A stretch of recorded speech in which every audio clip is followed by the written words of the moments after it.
people are at a stage where you don't feel like doing something.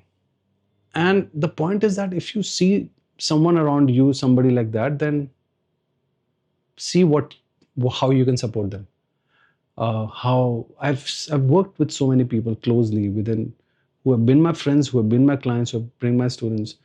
And the point is, at that point of time, that motivation is needed, that encouragement is needed, that sitting and bringing in that compassion is needed a lot. So not everyone is every time enthusiastic to try it. It's absolutely okay if you don't feel like, and to take baby steps to take charge of your life, and slowly to see that, one day I want to come out of it. I'm not able to, but I want to. That in itself is very important to know. You know what stops people, I guess? People who lose motivation. I mean, there are two types of people who just don't want to do it, and who maybe genuinely want to do it but don't know where to start. It's, I believe, the feeling of being overwhelmed when they look at the end goal, especially if they have come to the extreme side of things. Just the visualization and the thought of how am I going to get there, that baffles people.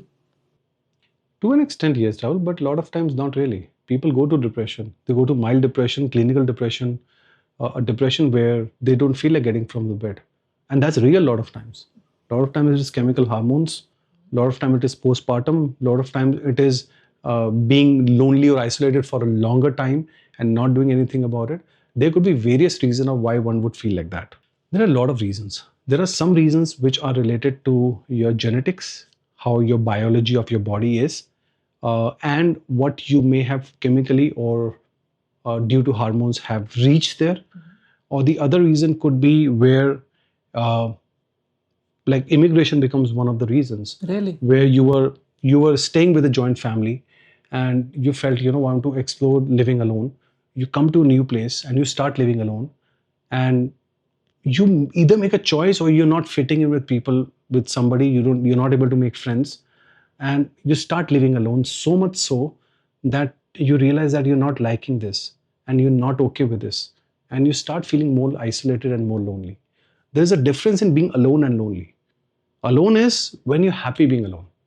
I'm sitting with myself, I'm very happy, because you have worked on yourself and you reach that I stage. call it solitude. Solitude.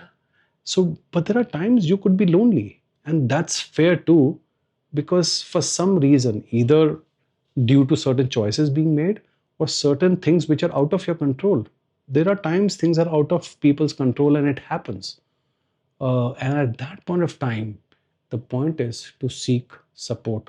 And if you feel have anybody in family or friends who are going through that, to give them support, to be there, like you stand there waiting for them to see when they want to make the choice. You can't force them in that case. You cannot motivate them in that case. Yeah. Any motivation video, they would want to just shut it off. They just need a safe and a compassionate space at that point of time.